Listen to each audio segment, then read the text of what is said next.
4 வகை வேதங்கள் 550 சூத்திரங்கள் அனைத்தையும் தொகுத்து கொடுத்த வேத வியாசர் ஒரு மீனவ பெண்மணிக்கு பிறந்தவர் தான். என்னுடைய மனதிலேயே நான் என்னிட்ட பொருள் செலவில் அந்த செலவில் என் பக்தியாக இதுதான் கருவறை, இதுதான் கொடிமரம், இதுதான் கோயில் வாசல், இதுதான் என்னுடைய இறைவன் இருக்கக்கூடிய இடம் என்று இதயத்திலேயே கோயில் கட்டினார். அதற்காக அவ்வளவு பொருட்செல்வில் சேட்டப்பட்ட கோயிலை விட்டு பூசல நாயனாரிடம் தான் வந்து அடைக்கலமானார் இறைவன். கண்ணப்ப நாயனார் போய் அதே ஆடி பாடிட்டு தான் சாப்பிட்டா மாமிசத்தை எடுத்துகிட்டு போகிறான். எடுத்துகிட்டு போகும்போது தண்ணி இறைவனுக்கு எடுத்துகிட்டு போகணும், வாயில் எடுத்துகிட்டு போகிறான் பக்திக்கு முன்னாடி. கம்பராமாயணத்தில் ராமர் வந்து வனவாசத்தில் இருக்கும்போது குகன் வந்து மீனையும் தேனையும் தான் உணவாக கொடுக்கின்றான். அவனுடைய பக்தியை மெச்சி அதை ஏற்றுக்கொள்கின்றார். பக்திக்கு தான் முன்னாடி நிற்கின்றான். பக்தி எங்கே நிற்கின்றதோ அங்கே எந்த சாஸ்திர சம்பிரதாயம் பார்க்க வேண்டியதில்லை, எந்த ஆகம விதிகளையும் பார்க்க வேண்டியதில்லை. அதாவது உலக நாடுகள்னா எதில் வேணாலும் போட்டி போடலாம், அந்த பாரத பூமியில் ஆன்மீகத்தை போட்டி போட முடியாது. பக்தி மட்டுமே மிஞ்சி நிற்கும் என்ற விஷயத்தை மட்டும் நான் பேசியிருக்கிறேன். எந்த ஆகம விதிகளையும் நான் பேசவில்லை, அரசியலும் பேசவில்லை. இது போன்று சுவாரஸ்யமான வித்தியாசமான ஆன்மீக தகவல்களுக்கும் அற்புதமான விஷயங்களுக்கும் எங்களுடைய அமிர்தஹாரா யூடியூப் சேனலை எல்லோரும் சப்ஸ்கிரைப் பண்ணிங்க நண்பர்களே, லைக் பண்ணுங்கள். இது பிடிச்சிருந்தால் அவங்க நண்பர்களுக்கு ஷேர் பண்ணுங்கள், ஒரு பெல் பட்டன் அழுத்துங்க. இணையவர்களே, ஆனந்தமானவர்களே, அற்புதமானவர்களே, இன்று ஒரு அற்புதமான ஒரு விஷயத்தை உலக வரலாற்றில் இன்னும் 1000 ஆண்டுகள் புகழ்பெற்று நிற்கக்கூடிய ஒரு அற்புதமான விஷயத்தை செய்யக்கூடிய அயோத்தி ராமர் கோவில் அந்த குழந்தை ராமரை பிரதிஷ்டை செய்ய இருக்கின்ற பாரத பிரதமர் அவர்கள் அதை செய்யலாமா, இது ஆகம விதிகளுக்கு உட்பட்டதா, சம்பிரதாயங்களுக்கும் உட்பட்டு இது நடக்கின்றதா அப்படிங்கிற ஒரு கேள்வி எழுப்பப்பட்டு வருகின்றது. இந்த நார்த் இந்தியாவில் இருக்கிற சில சாமியார்களால் இது வந்து ஆகம விதிகளுக்கு உட்பட்ட இல்லை, குறிப்பிட்ட வர்ணத்தை சேர்ந்தவர் அதை செய்யலாமா, ஆகமங்கள், இந்த விதிகள், இந்த சாஸ்திர சம்பிரதாயங்கள் இதை எல்லாத்தையும் பார்ப்பதற்கு முன்னாடி இதை வகுத்தவர் என்று ஒருவர் இருக்கின்றார்ல, இவரை வகுத்தவர், இதை உருவாக்கியவர், இந்த உலகுக்கு கொடுத்தவர், 4 வேதங்களையும் தொகுத்து தர்மத்தை பிரம்மசூத்திரத்தை ஏற்றியவர் வேத வியாசர். வேத வியாசர் எங்கிருந்து வந்தார்? இந்த வேதத்தை தொகுப்பாக கொடுத்து இந்த மக்களுக்கு இப்படி தான் இருக்கணும், ஆகமனம்னா இருக்கணும், இப்படி தான் இருக்கணும், சாஸ்திரங்கள்லாம் இருக்கணும், சம்பிரதாயங்கள் தான் இப்படி தான் இருக்கணும், ஒரு மனிதன் படைக்க வேண்டிய கடமைகள் அனைத்தையும் தொகுத்த வேத வியாசருடைய வரலாறை எடுத்துக்கொண்டோம் என்றால், வேத வியாசர் யாருக்கு பிறந்தவர்? பராசர முனிவர். விஷ்ணு புராணத்தை எழுதிய பராசர முனிவருக்கும் சத்தியவதி என்ற மீனவ பெண்ணுக்கும் பிறந்த ஒரு குழந்தை தான். அது வந்து உங்களுக்கு நாடகங்கள்லாம் பார்க்கும்போது தெரியும். கங்கை ஆற்றில் அந்த படகை எடுத்துக்கொண்டு அந்த பெண் போகும்போது பராசர முனிவர் வரும்போது அந்த பெண்ணின் மேலே உள்ள ஈடுபாட்டினால் அவர் மாய வலை மாதிரி பின்னி ஒரு சின்ன தீவில் போயிட்டு இந்த குழந்தை பெற்றெடுத்தது. அதுக்கப்புறம் அவர்கள் மேலே மீன் வாடகை போகணும்னு சில வரங்கள்லாம் வாங்குறாரு. இதெல்லாம் நீங்கள் நாடகங்களில் பார்த்துருப்பீங்க. இதில் சொல்ல வருவது என்ன என்றால், இந்த அற்புதமான வேதங்கள் இப்படி தான் இருக்கும் என்று இமயமலை அடிவாரத்தில் இமயமலையோட உச்சியில் உட்கார்ந்து பத்ரிநாத்தில் ஆசிரமங்கள், பத்ரிநாத் போன்ற அற்புதமான இடங்கள் வந்து வேத வியாசர் 17 இதிகாசங்களையும் 555 தொகுப்புகளாக தொகுத்து விட்டு 18வதாக மகாபாரதத்தையும் தொகுத்து காலங்காலமாக அழியா புகழ் கொண்ட, இன்னும் எவ்வளவு காலங்கள் இருந்தாலும் இந்த மகாபாரதம் என்ற ஒரு இதிகாசம் அழியாது, அப்படியாப்பட்ட இதிகாசத்தை தொகுத்து இந்த வேதங்கள் 4 வகை வேதங்கள் 550 சூத்திரங்கள் அனைத்தையும் தொகுத்து கொடுத்த வேத வியாசர் ஒரு மீனவ பெண்மணிக்கு பிறந்தவர் தான். அதனால் வந்து நம்ம பக்தி என்றவுடன் பிராமணன், அதாவது 4 வர்ணங்கள் தொகுக்கப்பட்டிருந்தாலும், அதாவது பிறப்பால் ஒருவர் பிராமணர் அப்படிங்கிறத வந்து ஏற்றுக்கொள்ள முடியாது. நம்மளுடைய ஞானிகளையும் யோகிகளையும் எடுத்துக்கொள்ளும் போது பிரம்மத்தை எவன் ஒருவன் உணர்கின்றானோ அவன் வந்து பிராமணன். ஆகவே அப்படி பார்க்கும்போது அந்த அயோத்தி கோயிலை, அந்த ராமரை பிரதிஷ்டை பண்ணுவதற்கு பாரத பிரதமரை விட பொருத்தமான ஒரு மனிதன் இந்த உலகத்தில் யார் இருக்கின்றார்? அவரை விட பொருத்தமானவர் இந்த உலகத்தில் யார் இருக்க போகின்றார்? நான் ஏன் என்றதை சொல்கின்றேன் என்றார் நண்பர்களே, வேதங்களை விட்டுவோம், பின்னடத்துக்களை விட்டுருவோம், சாஸ்திர சம்பிரதாயத்தோடு ஆகம விதிகள்லாம் விட்டுருவோம். இதற்கெல்லாம் கடவுள் அங்கு வந்து எங்கும் நீர்க்கமுறை நிறைந்திருக்கும் கடவுள், இந்த உலகம் முழுவதும் வியாபித்திருக்கும் ஈசாவசியம் மிதம் சிறும் என்று சொல்லி எங்கே பட்டாலும் வியாபித்து இருக்கக்கூடிய இந்த அற்புதமான கடவுள் வந்து பக்திக்குத்தான் முன்னாடி நிற்கின்றான். பக்தி எங்கே நிற்கின்றதோ அங்கே எந்த சாஸ்திர சம்பிரதாயம் பார்க்க வேண்டியதில்லை, எந்த ஆகம விதிகளையும் பார்க்க வேண்டியதில்லை. இதற்கு நான் உதாரணங்களாக 1000 உதாரணங்களை சொல்லிக் கொண்டு போகலாம் நண்பர்களே. ஆகவே வந்து இது வந்து ஆகம விதி மற்ற விஷயங்கள் அப்புறம் சிறந்த பக்தன் இதற்காக எவ்வளவு போராடி இருக்கின்றார், எதுக்காக எந்த விதத்தில் உழைத்திருக்கின்றார், எந்த விதமான பயபக்தியோடு இருக்கின்றார். இன்னும் சொல்லப்போனால் அவர் வந்து திருமணமானாலும் ஒரு சன்னியாசி தான். இந்த அற்புதமான விஷயங்களை செய்ய வேண்டும் என்பதற்காக 11 நாள் விரதங்கள் இருக்கின்றார்.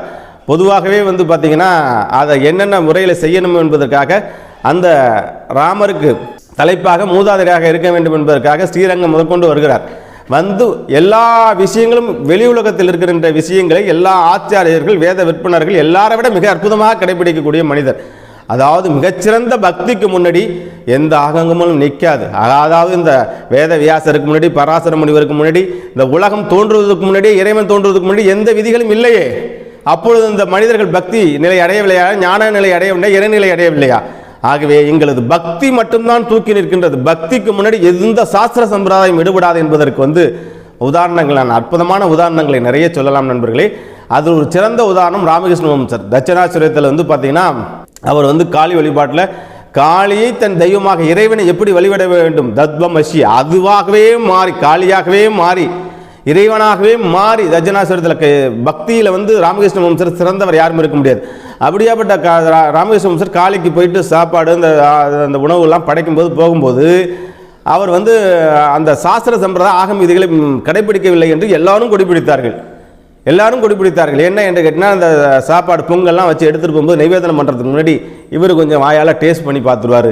அப்படின்னு பார்க்கும்போது இது என்ன, இதை எச்சில் இதை கொண்டு போய் படைக்கிறார் அப்படின்னு சொல்லும்போது, என்னுடைய தாய், என்னுடைய அன்னை, என்னுடைய கடவுளுக்கு நான் படைக்கும்போது அது எப்படி நான் அது அந்த ருசி இல்லாமல் எப்படி படைப்பது என்று அவருடைய கருத்து. இருந்தாலும் அந்த கோயிலில் எந்த சாஸ்திர சம்பிரதாயத்தையும் வழிபடாமல் அவர் ஆட்சி பண்ணிட்டு இருக்கும். ஒரு சமயத்தில் இப்படி போய் பண்ணுறாருன்னு சொல்லும்போது அந்த தாயுடைய உதட்டில் அவர் பிரதிஷ்டை பண்ண அவர் நைவேத்தியம் பண்ண பொங்கல் வடிந்ததாகவும், அதே போன்று எவ்வளோ பேர் சாஸ்திர சம்பிரதாயத்தைப்படி வழிபட்டாலும் அவர் அன்னை காட்சி கொடுத்தது கடவுளாக மாறி, பிரம்மமாக மாறி, அந்த அற்புதமான காட்சியை கொடுத்தது பக்தியில் சிறந்த ராமகிருஷ்ண வம்சருக்கு தான். இதை உலகம் முழுவதும் கொண்டு கொடுத்த விவேகானந்தர் போற்றுகின்றார். உலகம் முழுவதும் கொண்டு போய் சேர்த்த விவேகானந்தர் இதை ராமகிருஷ்ண வம்சரின் பக்தியை போற்றுகின்றார். இந்த பக்தியைத்தான் உலகம் முழுவதும் சொல்ல சிக்காகோ மாநாட்டில் போய் பேசிட்டு வரார். உலகம் இந்த பாரத பூமி ஆன்மீக செழிப்பு மிக்க பூமி. இந்த ஆன்மீக பூமி அற்புதமான ஒரு பூமி. ஆன்மீகத்துக்கு அதாவது உலக நாடுகள்னா எதில் வேணாலும் போட்டி போடலாம். அந்த பாரத பூமியில் ஆன்மீகத்தை போட்டி போட முடியாது. அப்படியாப்பட்ட அற்புதமான இந்த பாரத பூமியில் இந்த பாரத பிரதமர் பொறுப்பேற்றதுக்கு அப்புறம் இந்த காசி 10 வருஷத்துக்கு முன்னாடி இந்த காசியை போய் பாருங்கள். ஒவ்வொரு மனிதனாக பிறந்த ஒவ்வொருவனும் தன்னுடைய கடமையை நிறைவேற்ற வேண்டும் என்று ஆச்சாரிய அனுஷ்டானங்கள் நினைக்கும் 10 வருஷத்துக்கு முன்னாடி வெறும் பணங்களாக இருந்து கொண்ட அந்த காசி இன்றைக்கு நாங்கள் ஒரு 15 வாட்டி 20 வாட்டிக்கு மேலே காசியில் கொண்டு போய் கங்கை கரையில் கிளாஸ் போட அப்படி பளிங்கு கற்க அப்படியே படுத்து உரங்கலாம். அப்படியாப்பட்ட ஒரு காசி உலகத்தரம் வாய்ந்த அவ்வளோ ஃபாரினர்ஸ் கிடப்பாங்க. அது அகோரிகள் சாமியார்கள் அப்படி இருப்பாங்க. காசினாலே இப்படி அந்த பிம்பத்தையே மாற்றி இன்றைக்கு காசியை உலக லெவலில் கொண்டு போய் நிப்பாட்டின அற்புதம். அதே மாதிரி உஜ்ஜயினி, நாங்கள்லாம் உஜ்ஜயினியில் போனோம். மகாகாளீஸ்வரர் இப்போ கர்ப்பகிரகத்தில் போகக்கூடாது. இங்கே இந்த இருக்கிற ராமேஸ்வரத்துக்குள்ளே ஜோதிர்லிங்கம் 12 ஜோதிர்லிங்கத்தில் 12 ஜோதிர்லிங்கத்துக்கும் போயிட்டு வந்துட்டோம். இந்த இருக்கிற ராமேஸ்வரத்துக்குள்ளே கருவறைக்குள்ளே நுழைய முடியாது. ஆனால் ஓங்காரீஸ்வரர் உஜ்ஜயினி போய் பாருங்கள். மிரண்டு கோயில். அந்த கோயில் ஒவ்வொரு மனிதனும் இந்த தர்மத்தின்படி, இந்த வாழ்விதன்படி, இந்த தர்மத்தில் பிறந்த ஒவ்வொருத்தரும் பெருமைப்படக்கூடிய ஒரு விஷயம் பார்த்திங்கன்னா உஜ்ஜயினியில் நான் கிட்டத்தட்ட ஒரு 50 தியானிகளோட கிட்டத்தட்ட ஒரு 12 வாட்டிக்கு மேலே போயிட்டோம். எங்கள் கையால் எல்லா அபிஷேகம் பண்ணலாம், தொட்டு வணங்கலாம், அந்த கர்ப்பகிரகத்துக்குள் போய் எல்லாத்தையும் செய்து விட்டு வரலாம். அங்கே எந்த ஆகம விதிகளும் பின்பற்றப்படல் பொதுவாக. அதே மாதிரி காசி விஸ்வநாதருக்கு சப்தரிஷி பூஜைன்னு ஒன்று இருக்கும். கிட்டத்தட்ட 8 வருஷத்துக்கு முன்னாடி நானே 280 வருடங்களுக்கு மேலாக நாட்டுக்கோட்டை சித்திரத்தில் தான் அதுக்கு பார்த்தீங்கன்னா பிரசாத பொருட்களும் ஆகுதி பொருட்களும் நைவேத்திய பொருட்களும் போய்கிட்டு இருக்கு. அதில் நானும் சம்போ சாமிகளோட ஒருத்தராக போயிட்டு காசி விஸ்வநாதர் தொட்டு வணங்கி கிட்டத்தட்ட அந்த லிங்கத்தின் மேலவே அவ்வளோ எங்கள் கையாலே எல்லாத்தையும் ஆகுதி பண்ணக்கூடிய அற்புதமான ஒரு வாய்ப்புகளாம் கிடைச்சிச்சு. இதெல்லாம் பார்த்திங்கன்னா பொதுவாகவே பார்த்திங்கன்னா இங்கே இந்த சவுத் இந்தியாவில் பார்த்திங்கன்னா இவ்வளோ விதிகள் பின்பற்றப்படும். நார்த் இந்தியாவில் அந்த விதிகள் இல்லவே இல்லை. இன்று ஜோதிர்லிங்கத்தின் முதன்மை ஜோதிர்லிங்கமாக இருக்கக்கூடிய அற்புதமான ஜோதிர்லிங்கமாக இருக்கக்கூடிய கேதார்நாத் அன்னைக்கு முழு அதோட பாதைகள், அதோட ரோடு எல்லாம் போனால் நிலச்சரிவுன்னு அவ்வளோ அவஸ்தையாக இருக்கும். ஆனால் இன்று உள்ள நீங்கள் போய் நுழைஞ்சு பார்த்தீங்கன்னா அப்படியே அற்புதமான ஏற்பாடுகள், ஃபாரினில் இருக்கிற மாதிரி ஏற்பாடுகளை செய்து வைத்து அந்த பத்ரிநாத் கேதார்நாத் இந்த சார்தாம் யாத்திரையே ஒரு பிரம்மாண்டமான யாத்திரை. அந்த ரோடுகள் எல்லாம் இந்த ஆட்சி வந்ததற்கப்புறம், பாரத பிரதமர் பொறுப்பேற்றதுக்கப்புறம் ஆன்மீகம் செலுத்துவதுன்றது, ஆன்மீகம் அற்புதமாக ஆன்மீகவாதிகள் இன்னொன்று கொண்டாடப்பட வேண்டியது. மத மாச்சரியங்கள் அனைத்தையும் கடந்து இந்த இந்த இந்திய மண் என்பது எதற்காக உலகம் முழுவதும் போற்றப்படுகிறது? இந்த ஆன்மீகம் என்பது செழித்து வளர்கின்றது. அப்படியாப்பட்ட ஒரு தன்மை 1000 ஆண்டுகள் கழித்தும் அந்த பெருமையும் அந்த பவரும் அயோத்தியில் போற்றப்பட வேண்டும். நாங்கள் அயோத்தி கட்டுமான பணிகள் எப்போ போயிட்டு இருந்தோம், அப்போ தான் சின்ன கருவறைக்குள்ளே இருந்துச்சு, அப்போ தான் அப்படி கொஞ்சம் கொஞ்சமாக டெவலப் பண்ணிக்கணும். ஆனால் இவ்வளோ விரைவில் இந்த பணி முடிந்து அதோட அற்புதமான பிரதிஷ்டை நடந்து இவ்வளோ அற்புதமான மக்களுக்கு வழிபாடக்கூடிய அற்புதமான சூழ்நிலையாக மாறும் என்பது யாரும் நினைத்து பார்க்க முடியாது. நாங்கள் போய் சராயு நதியில் முதிச்சு ராமன் தன்னுடைய முக்தி அடைந்து கடைசியாக நின்று சராயு நதியில் நின்று அங்கே பூஜை பண்ணி எல்லாம் பண்ணிட்டு வந்தோம். இன்றைக்கி வந்து கோலாகலம் இந்த அயோத்தியை அன்னைக்கு நாங்கள் போயிட்டு இருக்கும்போது திரும்பி பார்க்கறது கூட யாரும் இல்லை. அப்படியாப்பட்ட சூழ்நிலையில் ஒரு 5 ஆண்டு 4 ஆண்டுக்கு முன்னாடி இருந்த சூழ்நிலைகள் இந்த அயோத்தியை கோலாகலம் கொண்டுள்ளது. திருப்பி இந்த பாரத தேசம் எங்கேருந்து ஆரம்பிக்கப்பட்டு இந்த பரதன் ஆண்ட அந்த பாரத தேசம் என்பதே பரத தேசம் என்று அங்கே அயோத்தியிலேருந்து அந்த வரலாறே ஆரம்பித்திருக்கின்றது. நம்முடைய தென்னாடுடைய சிவனை பற்றி தென்னாட்டை பற்றி பேச வேணாம், ஒட்டுமொத்த இருக்கிற பாரதங்களை பற்றி பேசுகின்றேன். அப்படி இருக்கும்போது அவர் கையால் பிரதிஷ்டை செய்யப்படும் இந்த அயோத்தி 1000 ஆண்டுகள் தாண்டி நிற்கும். ஏன் இதை நான் சொல்லுகின்றேன் என்றால், இந்த 1000 ஆண்டுகள் தாண்டி நிற்கின்றது எவ்வளோ படையெடுப்புகள், எவ்வளோ போர்கள், எவ்வளோ விஷயங்கள் வந்திருக்கும்போது ராஜராஜ சோழன் கட்டிய அந்த அற்புதமான பெரிய கோயிலில் எல்லா ஆகம விதிகள் படி எல்லா சூழ்நிலைகள் படி தான் அது வந்து பொருத்தப்பட்டது.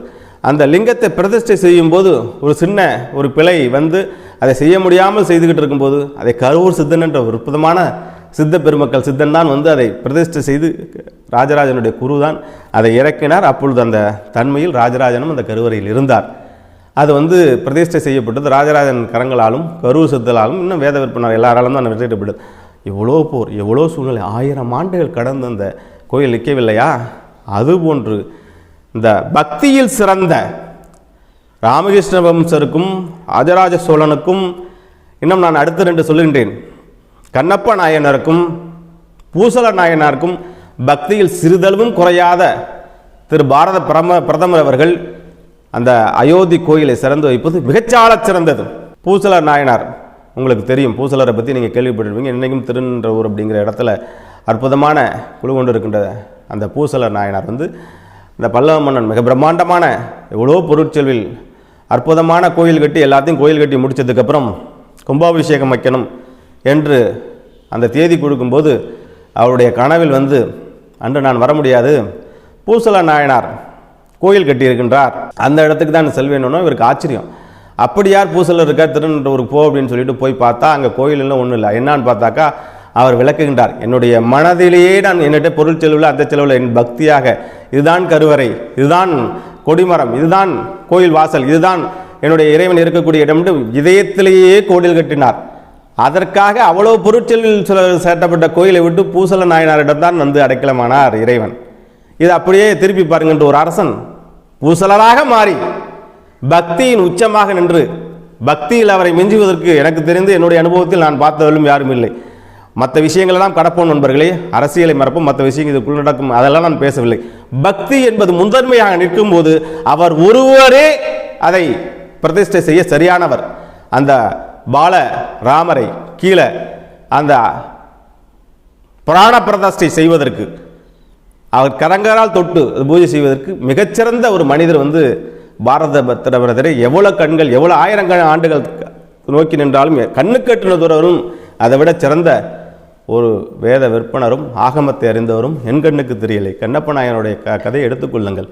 கண்ணப்ப நாயனார் வந்து பார்த்தீங்கன்னா அற்புதமாக அந்த இறைவன் மேலே கூட்ட அந்த அற்புதமான பிரியத்தின் மேல் அற்புதமான பக்தியின் மூலியமாக அந்த அந்தணர்கள் அதை பூஜை செய்யக்கூடியவர்கள் வந்து ஏகப்பட்ட பூஜைகள் செய்துவிட்டு இருக்கும்போது வேடுவன் போயிட்டு வந்து பன்றிக்கரையும் அதையும் வச்சு சமைச்சிக்கிட்டு இருக்கும். இது என்ன அக்கிரமாக இருக்குது, கண்ணப்ப நாயனார் இப்படியே பண்ணிகிட்டு இருக்கானே, இது பெரிய தொல்லையாக இருக்குது, இந்த வேடுவனோட ஒன்று எல்லா அந்தணர்களும் வந்து மூடி வரவிடாமல் பண்ணுவோன்னு இருக்கும்போது கனவில் சென்று ஒரு நாள் விழுந்துருது வந்து நான் நாளும் திரைவிடையாளர் பாருங்கும்போது கண்ணப்ப நாயனார் போய் அதே ஆடி பாடிக்கிட்டு தான் சாப்பிட்டா மாமிசத்தை எடுத்துகிட்டு போகிறான். எடுத்துகிட்டு போகும்போது தண்ணி இறைவனுக்கு எடுத்துகிட்டு போகணும், வாயில் எடுத்துகிட்டு போகிறான். பக்திக்கு முன்னாடி நீங்கள் என்ன வைக்க வந்து ஏதோ தீட்டுங்கிறாங்க, அவர் நான் சாப்பிட்ற சாப்பாடு நீ இறைவன் சாப்பிட வேண்டும், தண்ணியை வாயில் எடுத்துகிட்டு போகிறான். எடுத்துகிட்டு போய்ட்டு இப்படி உமிழ்ந்து அதை அபிஷேகம் பண்ணி இதை வச்சு எல்லாத்தையும் பண்ணி அவ்வளோ பூஜைகள் பண்ணிகிட்டு இருக்கும்போது திடீர்னு கண்ணுலேருந்து ரத்தமாக வருகின்றது.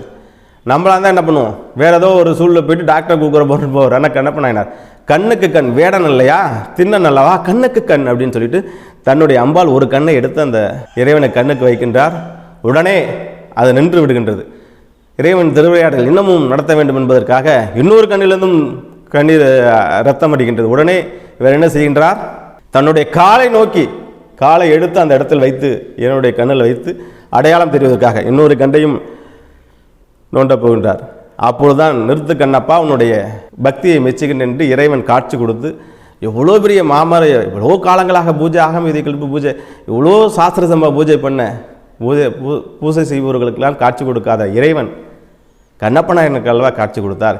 இதெல்லாம் அறிந்த நாம் இன்னமும் இந்த பாரத பிரதமர் போய் அந்த பிரதிஷ்டை பண்ணும்போது இந்த ஆகமம் இருக்குது, இந்த சட்டத்திட்டங்கள் இருக்குது, சற்றப்பும் கண்ணப்ப நாயனாரோட பக்திக்கு சற்றப்பும் குறையாத ஒரு பக்தி, பூசல நாயனாருக்கு சற்றப்பும் குறையாத ஒரு பக்தி, ராமகிருஷ்ண வம்சருக்கு சற்றப்பும் குறையாத ஒரு பக்தி, ராஜராஜ சோழனுக்கும் குறையாத ஒரு பக்தியில் இருக்கின்ற இந்த பாரத பிரதமர் அவர்கள் கரங்களால் இந்த ராமர் பிரதிஷ்டை பிராண பிரதிஷ்டை செய்வது என்பது இன்னும் 1000 ஆண்டுகள் என்று இறைவன் முழுமையாக அங்கிருந்து முழுமையாக இறங்கி இன்னும் 1000 லட்சக்கணக்கான பக்தர்கள் போகின்றார்கள். இந்த அயோத்தியை நோக்கி படையெடுக்க போகின்றார்கள். ஒட்டுமொத்த பாரத தேசம் உலக மக்கள் இருக்கக்கூடிய அனைத்து பக்தர்களும் அந்த ராமரை தரிசனம் பண்ண வரதான் போகின்றார்கள்.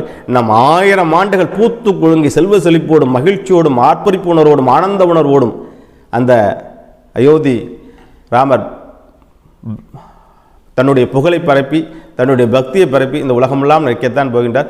நம் 1000 ஆண்டுகள் நிற்கக்கூடிய தகுதி அந்த அற்புதமான புகழையும் ராஜராஜ சோழன் இன்றைக்கு எத்தனையோ சோழர்கள் ஆண்டாலும் ராஜராஜ சோழன் என்பது வரலாற்றில் இடம் பிடித்த மாதிரி பாரத பிரதமர் நரேந்திர மோடி என்பவர் உயர்திரு நரேந்திர மோடி என்பவர் வரலாற்றில் இடம் பிடிப்பார். அதற்கு முக்கிய காரணம் அனைத்தையும் தாண்டி அவருடைய பக்தி. ஒரு பக்தனுக்கு எண்ணமது மனமது செம்மையானால் மந்திரமது ஜெபிக்க வேண்டாம் என்கிறார் அகஸ்திய மாமுனிவர். அப்படியாப்பட்ட ஒரு அற்புதமானது. மனம் செம்மையானால் மந்திரமே தேவையில்லை, மனம் செம்மையானால் வாசியினை உயர்த்த வேண்டாம் என்கிற எந்த விதமான பயிற்சி மனம் செம்மையாக இருந்தால் போதும், மனம் பக்தியில் நிலைத்திருந்தால் போதும். அப்படி இருக்கும்போது மிகச்சிறந்த பக்திமானாக இருக்கக்கூடிய பாரத பிரதமர் அவர்கள் தன்னுடைய பொற்கரங்களால் அதை பிராண பிரதிஷ்டை செய்வது என்பது 1000 ஆண்டு உலகத்தில் யாராலும் மறுக்க முடியாத அனைத்து பக்தர்களாலும் ஏற்றுக்கொள்ளக்கூடிய ஒரு அற்புதமான விஷயம். கம்பராமாயணத்தில் ராமர் வனவாசத்தில் இருக்கும்போது குகன் மீனையும் தேனையும் தான் உணவாக கொடுக்கின்றான். அவனுடைய பக்தியை மெச்சி அதை ஏற்றுக்கொள்கின்றார். ஆகவே இதில் சாஸ்திரம் சம்பிரதாயம் பார்க்க வேண்டியதில்லை, மதம் ஆச்சரியங்கள் பார்க்க வேண்டியதில்லை. கடவுளுக்கு படைக்கப்படும் போது மனம் செம்மையானால் எந்த விதமான சம்பிரதாயங்களும் பார்க்க வேண்டும். அகஸ்திய மாமுனிவரே அதை மிக தெளிவாக சொல்லிவிட்டு போகின்றார். நன்றாக புரிந்து கொள்ளுங்கள். இது பெரும் சமுதாய புரட்சி. இங்கு நம்முடைய இந்திய மலைக்கு இந்தண்ட இருக்கக்கூடிய இந்த தென்னிந்தியாவில் எந்த கருவறைக்குள்ளும் யாரும் போயிட முடியாது. குறிப்பிட்ட சமுதாயத்தைச் சேர்ந்தவர்கள் தான் போக முடியும்.